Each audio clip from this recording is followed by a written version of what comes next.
Hey, what's up, everyone? Thanks for joining me for Real Talk NFT, where we talk about all things NFT, all things Web3 related. We have my co host, Joe, and we have a very special guest here for you today.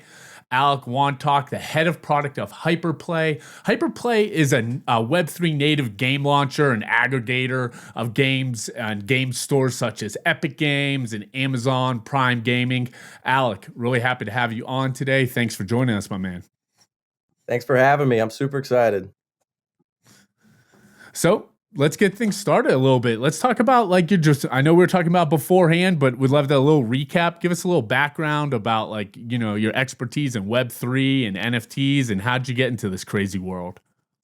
For sure. Yeah, definitely interesting journey. I would say as an engineer, I got into Web3 around 2016 and saw a lot of really interesting things. And back then, NFTs were more of this idea of like, hey, can we tokenize our house or like tokenize our car? Things like that. Ticketing systems, land, you name it. And I particularly found just the idea of like everyone generating their own key pairs and using wallets and having this like decentralized layer that everyone can kind of come to agreement on. I thought that was really interesting.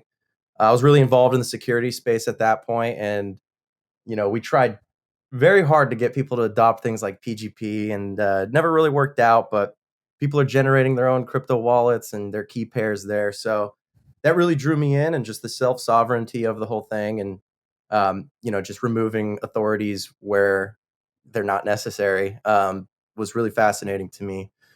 Fast forward a few years, ended up helping build a protocol that helps Web3 engineers distribute their software. And then through a mutual friend, met the founder of Hyperplay, Jacob C. ETH, who was the ex product lead for MetaMask, and we kind of ended up in this nice convergence. So we decided to join their team, and we were working with a lot of game studios in the Web3 space, and yeah, we've got a lot of really cool friends in the ecosystem, and yeah, that's kind of how we ended up here. Awesome. Give us a little insight of exactly what Hyperplay is and what you're striving to do with in the gaming world. Absolutely. So Hyperplay is a Web3 native game store and store aggregator. So we basically have our own native Hyperplay store where we don't charge developers these absurd taxes that these other stores do. For example, like Steam will charge you 30% and they'll deplatform you if they figure out that you're a crypto game. That is totally against what we're about. So we provide the most developer-friendly platform that there is out there. We provide a lot of really nice tooling for the developers to be able to do things like token gating. We pass a wallet through to the game for whether it's a browser game or a native game. So the developer doesn't have to worry about wallet tooling, and the player can just bring their single wallet to all their different games without having to worry about it. A bunch of other developer tooling like licensing, different release channels, helping games do their launches and work with their community to like bring in early adopters, a bunch of things like that. But as you mentioned, we also aggregate other stores like Epic and GOG. More coming soon as well. It's going to be really exciting there. But basically, that creates this nice unified place for if you're into Web3 gaming. This could also be the one stop shop for all of your regular games. You can still play Fortnite on there, but you can find a lot of really good games in the Web3 space.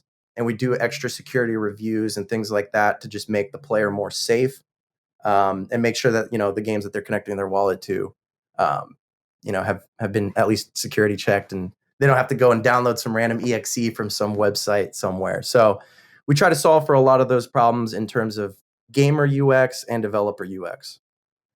Very nice. So, are you a gamer yourself? Absolutely, yeah. Oh. I love survival horror games.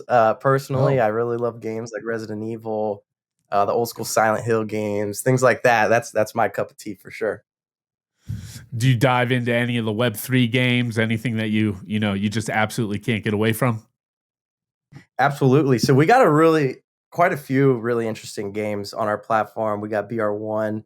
We have some really cool racing games as well, like Celeros and MC Verse. Lots of really cool card games, world building games, things like that. Um, I'm particularly excited about this one called Last Resort, which is kind of like a zombie shooter survival one, top Right down up your shooter. alley. Exactly. So I'm really excited about that one. And but yeah, of course, I can't pick favorites. All of the games that we've been working with are super awesome, and I'm really excited about all of them. We've had this conversation quite a few times on the podcast with like the relation between NFTs and gaming and gamers. Kind of like it seemed like initially like gamers and just push back on NFTs. NFTs are a scam. We don't want to use that. What's your view of that whole like macro subject, and how do you think the future will be for Web3 gaming? Totally. Yeah. And yeah, it's one of those elephants in the room that I think the whole industry is trying to figure out from a narrative perspective. But I also think it's kind of a natural response from gamers. Um, they're extra careful about game studios exploiting them for Yeah. historical reasons. They've just been Mm. the monetization models of gaming have changed a lot over the last 10 years, and we keep moving towards a certain direction. And gamers just want to make sure that they're not being exploited at the end of the day, and they're extra careful about that. From I'm not going to name any names, but a lot of really big AAA studios um, have tainted their relationship with monetization in general. Um, so I think it's a natural response when a new paradigm entirely comes around, and obviously it's an early space, early ecosystem. So you might see projects that might not be at the level of maturity that you'd expect from traditional, other areas. Um, so I think it's a natural response, and I think the industry is very much keenly aware of it and focusing on building really fun games, making sure that the user experience is really solid. That's also where we're really trying to improve it to where you don't have to worry so much about all the technical aspects of a game or worrying about if you're going to get scammed or something like that. Um, so again, I think it's a natural response from gamers, and I think as an industry, we're trying to improve the maturity and the quality of these things so that the next kind of excitement bull cycle, I guess you could say, we have a lot more to show for it. And I think ultimately, this monetization model is actually much better for the gamers in the first place. So I think it's more of just helping the gamers understand um, that it's actually putting you more at equal playing field with a lot of the game studios, and it actually is more advantageous for the gamer in the first place. Absolutely. You talk about bull cycles. I think gaming has been on a bull cycle for the last 40 years in terms of, market capturing just over. They do more than movies, music, and another industry combined. I've heard, right? Gaming is just getting more prolific, especially in Asia, where a lot of my family is. It's so huge, e-gaming. And I had a question about interoperability because that term's thrown around a lot. It wasn't necessary for Web 2 world. Why is it such a big, and maybe I'm wrong, right? But I hear that word thrown around a lot in Web 3, like, hey, it should be interoperable. But we haven't seen that prior, right? With Nintendo and PlayStation, like we didn't need, Fortnite to work with assets to work with other assets. Is it because it's available now? And that's why we're like, oh, we have to be interoperable. What's your take on that? Yeah, I think it's one of those hidden ones where it actually was a common issue that people were complaining about without Mm, necessarily realizing that interoperability was the solution to. Mm. So, for example, new console generations, not being able to port certain things over or having to repurchase items on different platforms if you're moving from a console to a PC or vice right. versa. I think a lot of those issues were kind of we didn't even realize we had solutions for those. Mm, And every once in a while, you would see a game studio go out of its way to enable things like crossplay, or like Rockstar is particularly good about that, having like a higher level account where you can now connect it to whatever platform you're playing and bring your saves, bring your character. But now it's actually like a standard that everyone could follow and make it a lot easier for these games to do so. So I think when it comes to the point where you've played a game quite a lot and you either want to just, hey, put up the mantle and maybe liquidate some of the assets that you've purchased or earned throughout the game, or even just give it to a buddy. Um, this becomes way easier, and you don't have to like go through these weird marketplaces that could be a little sketchy.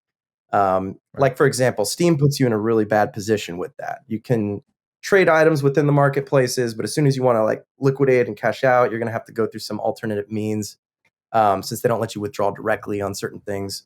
But anyway, that's, I think, one of those key issues. We realized that, hey, since we have new playing ground, new building ground here, that we could actually do it right this time and like actually make things interoperable. And it also goes towards the player's wallet and things like that. So right now you have all these different accounts on all these different platforms, assets on all over the place, right? Whereas with this, you could kind of bring everything and it's portable to where now I have my one single gaming profile that I could bring to these other games. And these other games can incentivize me to attract them to their game based on my playing history. So I think there's a lot of really interesting opportunities that come about with having really solid interoperability. Nice. So you mentioned Jacob, the founder, and his connection to MetaMask. So I'd imagine that from a wallet compatibility standpoint, MetaMask is integrated, or other wallets integrated onto the Hyperplay platform? We do have MetaMask as our main wallet. We believe it's the most mature wallet solution out there, and we are partnered with MetaMask. Actually, is the first product that's co-marketed by MetaMask. Cool. So we definitely have a lot of great, strong relationships with their team, and it helps us a lot in terms of just making sure we have really solid first-party support with that wallet. But we do also support mobile wallets through Wallet Connect, and you could also use hardware wallets through MetaMask as well. So we do try to keep it open while still relying on really nice, stable, mature products.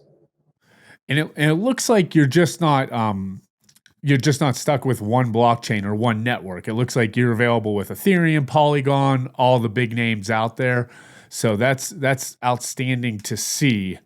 You said something earlier that like you said 30%. Some of these gaming stores are charging developers 30%, and that just seems like such a crazy number to me. And yours is zero. Am I understanding? Is it zero right now? Is that what how do you make money?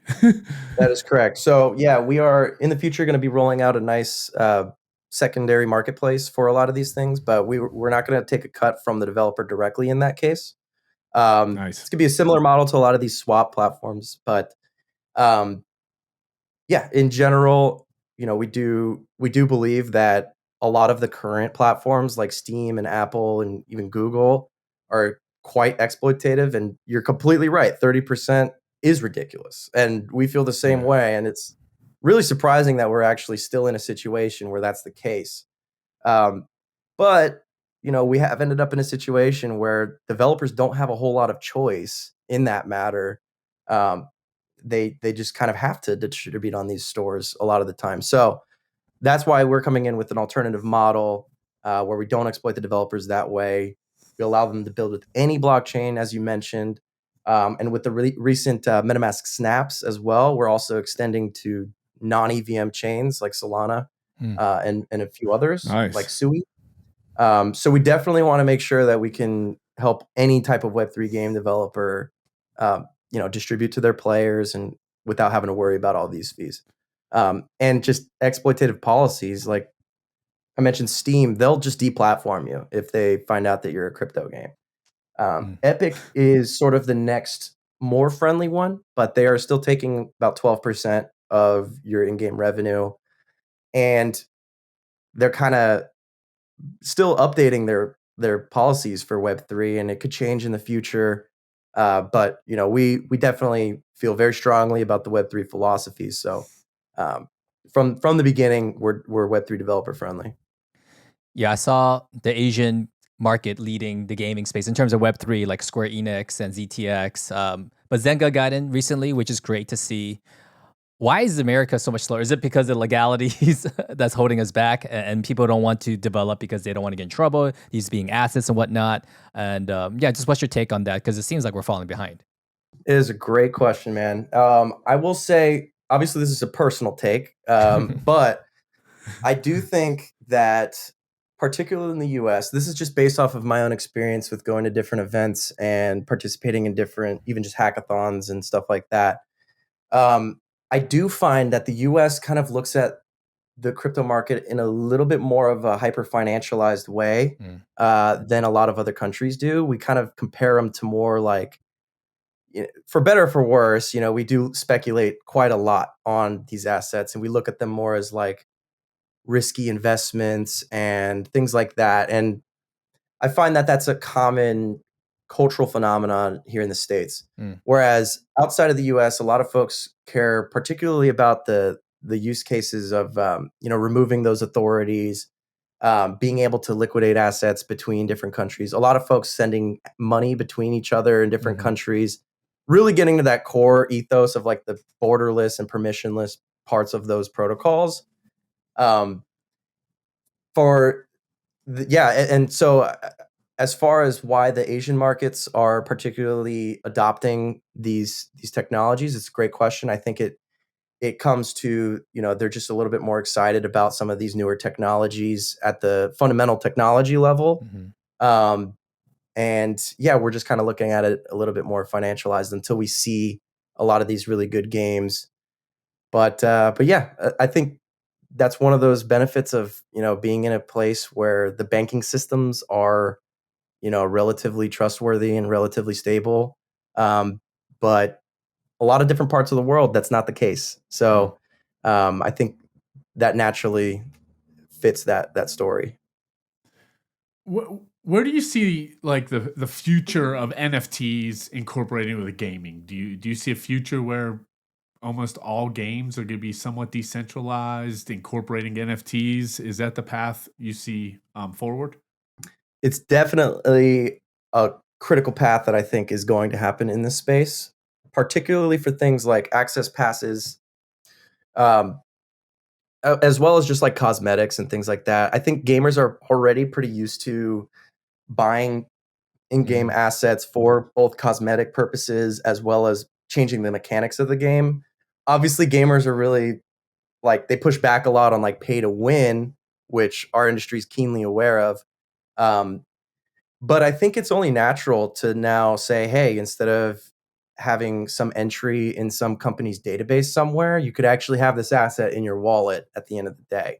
Um, and then other games, again, can use that information to help target you as a player and try and get you to play their game as well, either by airdropping things into your wallet or qualifying you for certain things based off of previous gameplay history.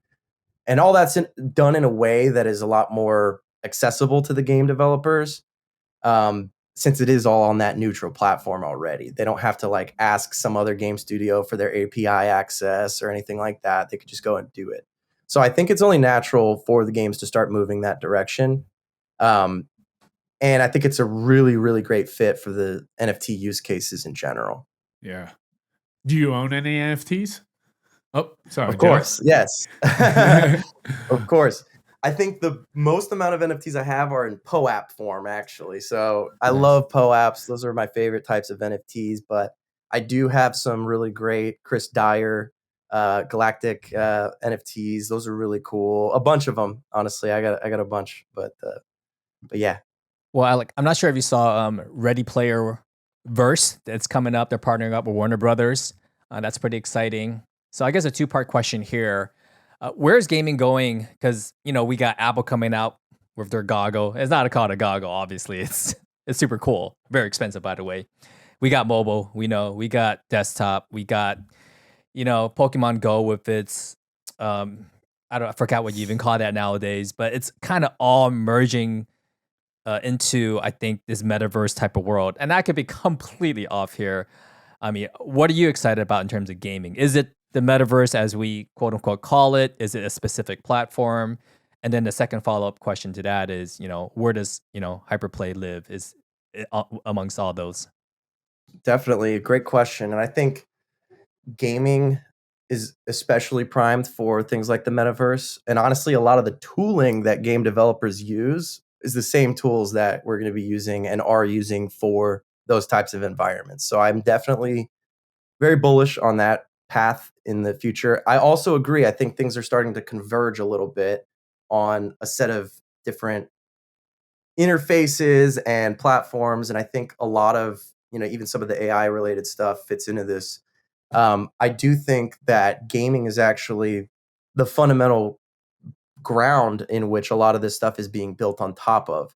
Um, from the gaming engines themselves to a lot of the mechanics of these games, they fit really well with these paradigms. And then also just in terms of, you mentioned earlier with like just cinematography and storytelling, I think gaming is an incredible format for those things. And as we converge reality into technology more and more, digital assets make even more sense because now we're operating in this other world where we're actually doing things and there's material changes in this quote unquote virtual reality that we're creating or the metaverse that we're creating.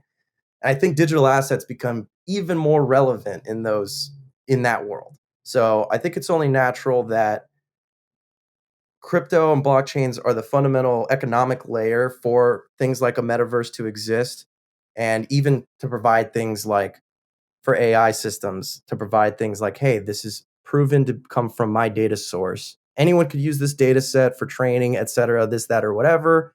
NFTs are a great use case for licensing data and things like that as well in a more automated way. So I think, again, it all is going to converge, and I think they all fit really nicely together. Yeah. You mentioned AI. Enlighten me a little bit. How do you see AI fitting into gaming? There's We a have an couple hour. different. Oh, sorry. No, I said we need another hour for this topic. Oh, yeah, exactly. We'll need another hour for that one for sure. I think there's a couple different thought experiments that people are playing with right now. There's the world where user generated gaming exists, where you're actually asking for a specific type of game and then that's being built on the fly. I think that is much further in the future. At least this is obviously my opinion on this, but I think those kinds of use cases are much further along in the future. And to be honest, I think that most people just want to play a game that's already been thoughtfully designed and is going to really entertain them, and they just want to look for that thing that fits their preferences. I'm not entirely convinced that people are going to be wanting to generate their own games every time they want to go and play a game. But I do think for things like RPGs, where you have main quests and side quests, and you even have random events, things like that, I believe that the dialogue options and just the general interactions with NPCs and other characters in the game are going to be far, far richer and more dynamic with these things. Because now we can train a character, we could train a model on that, and this character can say all kinds of things now that still fit within the story and still make sense within the greater context of the game, but now provide you an even richer experience. And now you can play the same game 100 times in a row and potentially have 100 different outcomes every single time. So I think for things like RPGs or even just other types of games like card games, for example, I think those could be really interesting. Or even just more intelligent AI to help play with you if you only got a party of 3 and you need 6 people. I think just having better and more effective AI in that case is also a solid thing. Yeah, that's a good point, because I used to play this iPad game with computer generated users that wasn't very smart. And I'm like, oh, this game Right. sucks because I'm just winning all the time. So AI would be perfect for that. And then I just thought, because Yeah, and they're I'm either a too easy. yeah. Sorry about Yeah, the last point I was going to make was that I'm a proud parent now, so I could see myself wanting to make a game just to counter what you were saying earlier. Yeah, yeah. Most people wouldn't want to make a game, but for my kid, I wouldn't want to make a game that makes him smarter or better that. Certainly. dialogue to teach him certain things. Yeah. Certainly. Yeah, I also believe that will be the case. I think it's just a much smaller percentage of what we'll actually be seeing in the real world. I also would love to do that too. I'm not a parent yet, but I could absolutely agree that that's like an amazing use case for something like that for sure.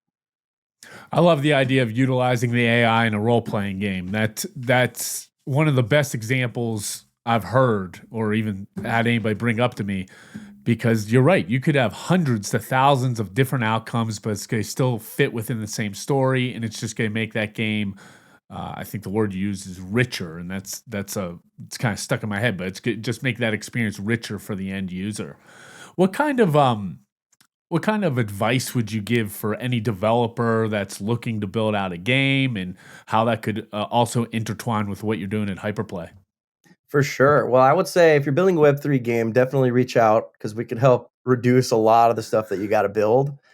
Um, I would say definitely if you're building a game, it's a huge lift. It takes a lot of different multi-talented individuals to come together. It seems like from outside looking in, working with a lot of these game developers, it does seem like maybe even an order of magnitude more complex than building a movie or producing a movie or something of that sort. Um, so I would say obviously story mechanics, classic gaming mechanics. In terms of Web3 gaming, figuring out the economic model is also quite important.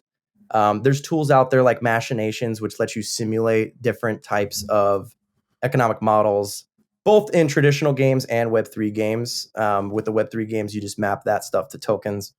Um, but I will say, focusing on the gameplay and making it fun is absolutely number one. I think the biggest mistakes that a lot of folks in the Web3 gaming space have made are putting up just a website with an NFT sale and calling it a day or not Mhm. getting started on development until they've made that sale. I think that's the Yeah. wrong way to look at it. We're seeing a lot of games that are kind of going the other direction where they're saying, "Hey, I want to make sure my game is playable, it's fun, our community is excited about it, and then when we're ready to introduce these crypto elements, then we'll roll them in." Um, and then when they do that, they could also take all of the retroactive history of all of their community that helped them participate in things like alpha builds or early access stuff or voting on certain mechanics that they would prefer to see. You could take all of that information and actually build that into the token mechanics when you actually do go to do that. Um, so I think generally taking that approach is a little bit safer of a bet in terms of preserving reputation and making sure that the game is actually going to be a hit when you go to launch it. I definitely would not just wait until you sell an NFT to start building. That would be definite no in my opinion. Absolutely. Yeah, I'm seeing the more thoughtful approach from big gaming publishers come in because they actually, have operations and doing launching an NFT. So that makes more sense. For sure, we saw that kind of garage band like, put together an NFT and make a game didn't really work out too well. So yeah, definitely advise people not to do that.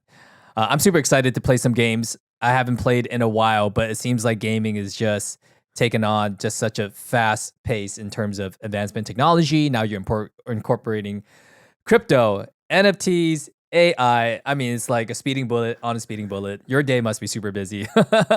What's next after that? I mean, is there anything next after crypto, NFTs, AI? It seems like a lot already. Well, I think my main focus is still going to be in gaming for quite a while. I think that there's still a lot of work to be done in this space, and again, we got to prove to the markets that all the work that we've been doing over the past few years is actually coming to fruition, and as well as just convincing these bigger game studios to join Web3. And we really believe in just building for this specific market that is excited about this. And if the thesis of Web3 is true, everyone's going to come through anyway. So Hmm. as long as we focus on making that a good experience for both the players and the developers, I think that's going to be that's at least my core focus over the next few years for sure. Awesome stuff. And some great information here. How's the audience find you if you want to be found, and how do they get connected with Hyperplay? Absolutely. So you can definitely go to our website, hyperplay.xyz. You could download the client. We've got a really interesting launch coming up soon. So you'll definitely want to sign up and connect your wallet. There's going to be some Okay. really interesting things that we're rolling out over the next few months, especially. So I'm really excited about that. You could also find us on X at Hyperplay Gaming. And if you want to find me personally, I'm at Alec W. And yeah, join our Discord, and we're more than happy to hang out. We do community game nights all the time as well. So if you join, we'll definitely probably be on a call at some point playing some games together. Awesome. Well, I'm definitely going to join. Definitely, I'm excited for this launch that you just kind of gave us a little bit of alpha about. So I'm going to go on there and plug in my wallet details, and you'll see me in the Discord asking some probably random questions. But great information. We really appreciate the time, and we'd love to have you back on, especially as things develop and this launch and just the future of Hyperplay. Looks like you're really doing some great stuff for not only gamers but developers, and excited to see how it all shakes out in the future. Us too. Yeah, we really appreciate the opportunity to come and speak here, and yeah, we're really excited about the future, and we're hoping to build it the right way. Awesome. Thanks again. Thanks, Alec. Thank you. Cheers, everyone.